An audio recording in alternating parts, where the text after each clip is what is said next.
जय जय श्री सीताराम।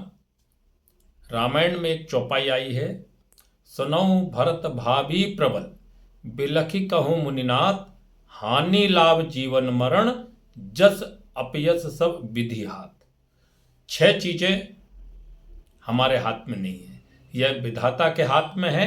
हानि, लाभ, जीवन, मरण, यश, अपयश। आप कितना ही प्रयास कीजिए, मिलेगा उतना ही जितना भाग्य में लिखा है। पूर्व प्रारब्ध के अनुसार सब कुछ निश्चित है। जन्म निश्चित है तो मृत्यु भी निश्चित है। उदाहरण के लिए बता दें कि यदि हमारी इच्छा होती, आज सोचें कि हमारा जन्म तो बहुत बहुत बहुत बड़े घराने में होना था, लेकिन नहीं हुआ। यह पूर्व प्रारब्ध है। जन्म भी निश्चित है, मृत्यु भी निश्चित है। भगवान श्री कृष्ण ने गीता में कहा है, कर्म करिए, फल की इच्छा मत कीजिए। आपका काम है कर्म करना, फल मैं दूंगा। एक अति सुंदर कथा आई है देवलोक की, कि एक बार बैकुंठ धाम में भगवान श्री हरि विष्णु के दर्शन करने के लिए गरुण देवता पहुंचे। उसी समय यमराज भी वहां पर आए। गरुण देवता चूंकि पहले आए थे, तो गरुण देवता को पहले श्री हरि से विष्णु से मिलना था। यमराज जी तुरंत गरुण जी के पीछे आ गए। यमराज जी थोड़ा सा मुस्कुराए।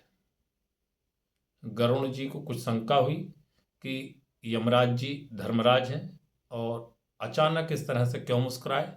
तो उन्होंने देखा कि पास ही के उपवन में एक बहुत सुंदर चिड़िया, बहुत सुंदर पक्षी जो है वो बैठा हुआ था। अति दुर्लभ, अति सुंदर पक्षी। बैकुंठ की तो हर चीजें बड़ी सुंदर होती है।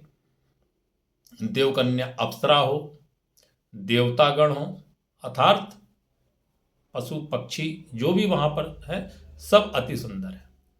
उस पक्षी को देख करके धर्मराज मुस्कुरा दिए। गरुण को लगा कि इनका मुस्कुराना ठीक नहीं है। यमराज जी ने कहा, गरुण देवता जी आप पहले आए, श्री हरि विष्णु के दर्शन कीजिए, बाद में मैं आया हूं, मैं दर्शन करूंगा। गरुण जी को लगा कि यमराज जी इस पक्षी को कहीं अपने धाम न ले जाएं। इतना सुंदर पक्षी अगर अपने धाम ले जाएंगे तो इसकी तो मृत्यु निश्चित है।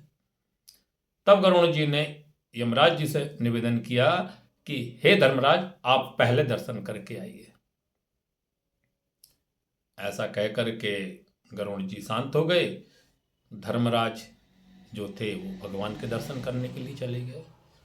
उतनी ही देर में गरुण देवता ने क्या किया, उस पक्षी को उठाया और अपने स्थान से 100 कोस दूर तत्क्षण मन की गति से उड़े और वहां छोड़ करके वापिस आ गए। आकर के इंतजार करने लगे। यमराज जी भगवान से के दर्शन करके आए। दर्शन करने के बाद उन्होंने देखा इधर उधर, तो पक्षी कहीं नहीं दिख रहा था। धर्मराज, यमराज फिर मुस्कुरा दिए।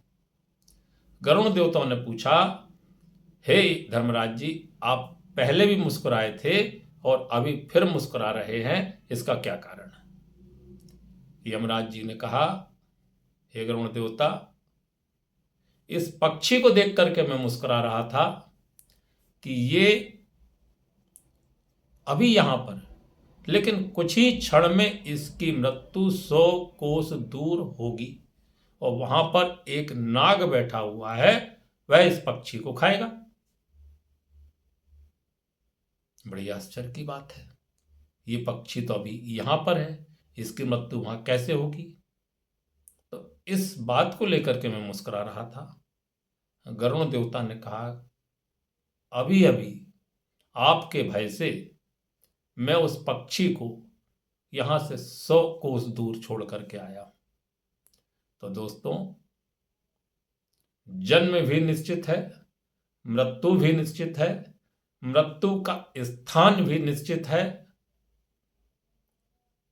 हम इस संसार में, इस मृत्यु लोक में सुख और दुख दोनों को भोगने के लिए आए हैं। डरिए मत, अपने पथ पर आगे बढ़िए, सनातन संस्कृति के पथ पर आगे बढ़ते रहिए। फल देना ईश्वर के हाथ में। जय श्री राधे, जय श्री कृष्ण।